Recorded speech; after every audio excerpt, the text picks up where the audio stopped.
Assalamualaikum warahmatullahi wabarakatuh. Perkenalkan nama saya Saifullah dengan NIM 0578786673 dari Prodi Pendidikan Matematika.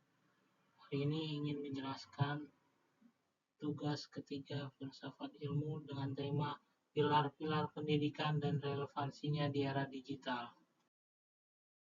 Makna pilar dalam konteks pendidikan sebagai dasar atau tiang penguat sistem pendidikan. Pilar pendidikan adalah tiang penguat yang menyatukan antara kepintaran otak, keterampilan tangan, dan kebaikan hati. Kalau tiang ini kuat, anak-anak kita akan tumbuh menjadi orang yang cerdas, sekaligus berakhlak mulia.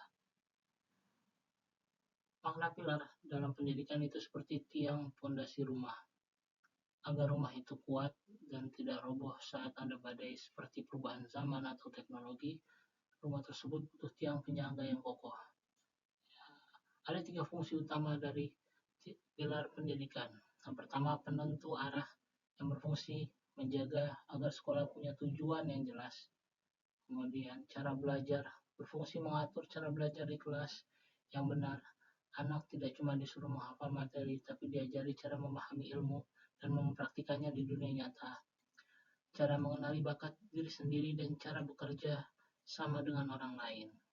Yang ketiga, sebagai penjaga sifat, berfungsi memastikan anak tidak cuma jadi pintar secara otak, tapi juga baik secara hati.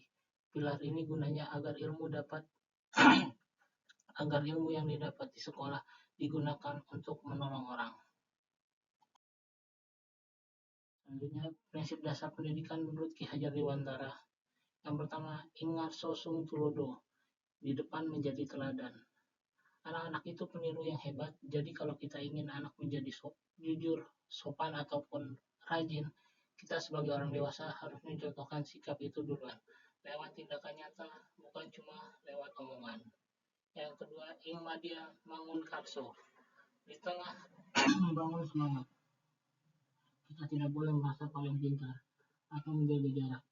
Kita harus mau membaur dan merangkul anak-anak, mendengarkan cerita mereka, lalu bersama-sama memikirkan ide atau cara belajar yang seru agar mereka semangat.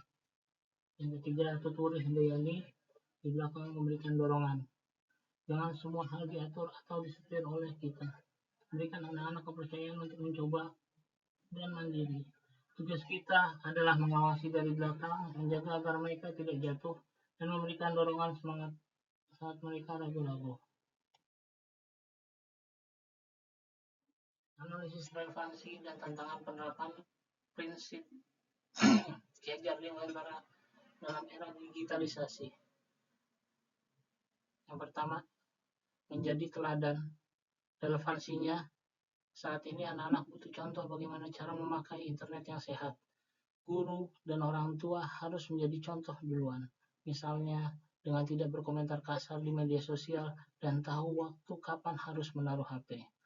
Tantangannya, kalau belajar lewat online, lewat Zoom, Google Meet, atau lain sebagainya, guru susah memberikan contoh langsung lewat perilaku atau sikap tubuh karena terhalang oleh layar. Yang kedua, membangun semangat. Relevansinya, sekarang semua materi pelajaran sudah ada di Google atau mereka bisa mengerjakan dengan AI. Jadi, guru tidak perlu lagi merasa paling tahu. Guru harus membaur bersama murid untuk menemani mereka menyaring mana informasi yang benar dan mana yang hoax. Tantangannya, belajar online sering bikin anak cepat bosan dan kesepian. Sehingga guru harus tahu bagaimana caranya membuat suasana kelas online tetap seru agar murid tidak sekedar menyalakan kamera lalu ditinggal tidur. Yang terakhir, tuturi handayani memberikan dorongan. Relevansinya, internet membuat anak bisa belajar apa saja secara mandiri. Guru cukup memberikan tugas, lalu memberikan kepercayaan kepada anak untuk menyelesaikannya sendiri lewat internet sambil dipantau dari belakang jika pembelajaran dilakukan di kelas. Tantangannya, susah menjaga batasan kalau anak terlalu dibebaskan di internet. Takutnya mereka malah kecanduan game atau membuka situs terlarang. Tapi kalau terlalu dilarang, anak-anak tidak akan maju dan mandiri. Penting bagi guru untuk terus mengingatkan mereka terkait penggunaan internet yang baik dan benar. Prinsip Ki Hajar Dewantara sangat relevan di era digital agar teknologi tidak membuat manusia kehilangan rasa kemanusiaan. Tantangan utamanya adalah mengubah cara penerapannya. Dari yang dulu bertatap muka langsung, sekarang harus bisa menyentuh dan membentuk karakter murid lewat perantara layar digital. Dan yang terakhir, refleksi singkat bagaimana pilar pendidikan tersebut dapat menjawab persoalan pendidikan nasional saat ini. Masalah pendidikan kita sekarang terjadi karena kita sering lupa pada fondasinya. Jika kita kembali memperkuat pilar-pilar ini, sekolah kita tidak akan lagi mencetak robot pintar, melainkan manusia seutuhnya yang otaknya cerdas, tangannya terampil, dan hatinya baik. Prinsip Ki Hajar Dewantara mengingatkan bahwa HP dan komputer tidak akan pernah bisa menggantikan guru. AI bisa kasih materi pelajaran, tapi cuma guru yang bisa memberikan contoh sifat yang baik, menyemangati murid yang sedang sedih, dan memotivasi mereka saat putus asa. Banyak anak zaman sekarang bisa betah menatap layar HP berjam-jam untuk main game atau media sosial, tetapi langsung ngantuk ketika disuruh membaca buku pelajaran. Solusinya, sekolah harus memanfaatkan HP tersebut sebagai alat belajar yang seru. Anak tidak cuma disuapi materi, tapi diajak menjadi detektif yang mencari tahu ilmu sendiri lewat internet. Kalau caranya seru, anak-anak akan penasaran dan suka belajar.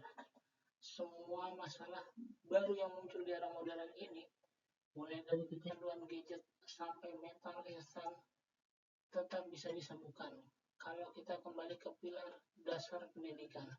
Pilar-pilar ini menjaga agar pendidikan kita tetap memanusiakan manusia, bukan malah membuat anak-anak kita dikekang teknologi. Ini daftar pustakanya. Sekian, terima kasih. Wassalamualaikum warahmatullahi wabarakatuh.